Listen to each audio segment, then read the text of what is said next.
Welcome to Raja's kitchen. நம்ம இன்றைக்கி பிரண்டை துவையல் எப்படி செய்கிறதுன்னு பார்க்கலாம். செய்கிறதுக்கு முன்னாடி பிரண்டையை நல்லா மேல் தோலெல்லாம் எடுத்துட்டு நல்லா இந்த மாதிரி நம்ம கையாலேயே க்ளீன் பண்ணி எடுத்துக்கலாம்.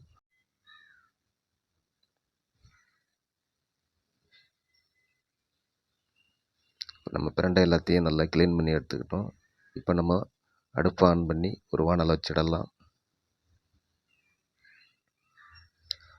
அதில் தேவையான அளவு ஆயில் சேர்த்துக்கலாம்.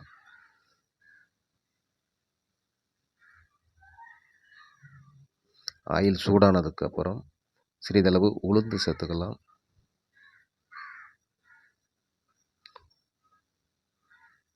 உளுந்து கொஞ்சம் ஃப்ரை ஆனதுக்கப்புறம் நம்ம கடலைப்பருப்பு ஒரு 50 கிராம் சேர்த்துக்க போகிறோம். அதையும் சேர்த்து நல்லா எண்ணெயில் வறுத்துடுங்க.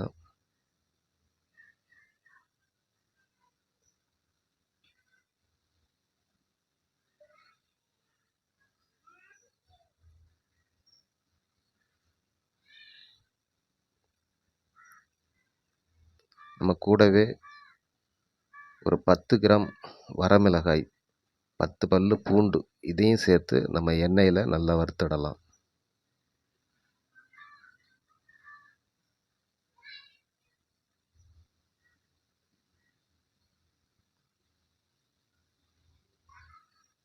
மிளகாய் கறியிடாமல் நல்லா கிளறி விட்டுக்கிட்டே இருங்க. அப்படியே விட்டிங்கன்னா எண்ணெயில் கருகி போயிடும்.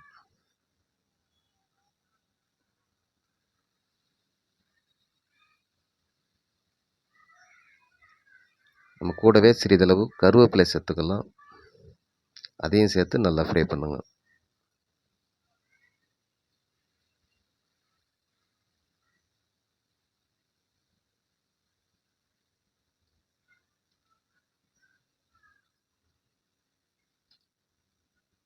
நம்ம இப்போது சிறிதளவு பெருங்காயத்தூள் சேர்த்துக்கலாம். துவையல் நல்லா வாசனையாக இருக்கும்.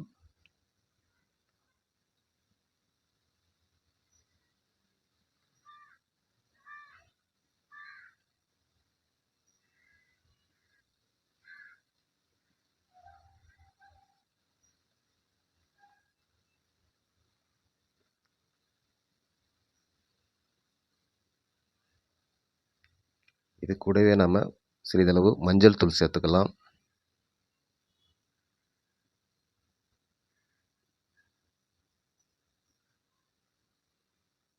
பாருங்கள், இப்போ நல்லா ஃப்ரை ஆகிடுச்சு. நம்ம இப்போ அடுப்பை ஆஃப் பண்ணிடலாம். இதை நம்ம ஒரு மிக்ஸி ஜாரில் எடுத்துக்கலாம். எண்ணெய் இல்லாமல் அப்படியே வடிகட்டி எடுத்துக்கோங்க. அந்த எண்ணெயில் தான் நம்ம இப்போது இந்த சுத்தம் பண்ணி வச்சுருக்கிற பிரண்டையை ஃப்ரை பண்ண போகிறோம்.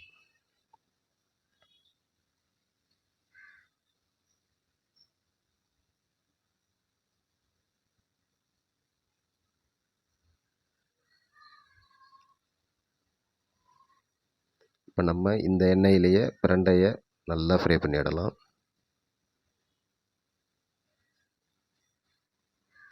பிரண்டை நல்லா வதங்கி வரணும், அந்தளவுக்கு நல்லா ஃப்ரை பண்ணிவிடுங்க.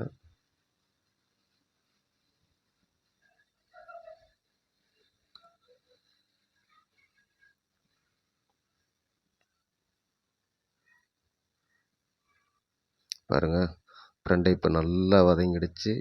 இப்போ நம்ம அதையும் அந்த மிக்ஸி ஜாரிலே சேர்த்துக்கலாம்.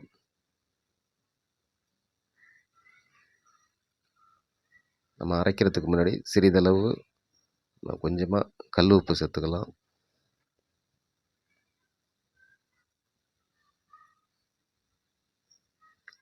கல்லுப்பு போட்டு மிக்சியில் ஒரு அடி அடிங்க. அடித்ததுக்கப்புறம் ஒரு அரை எலுமிச்சம்பழம் அளவுக்கு புளியும் சேர்த்து இப்போ அரைச்சிக்கலாம். பாருங்கள், அருமையான பிரண்டை துவையல் ரெடி ஆகிடுச்சு.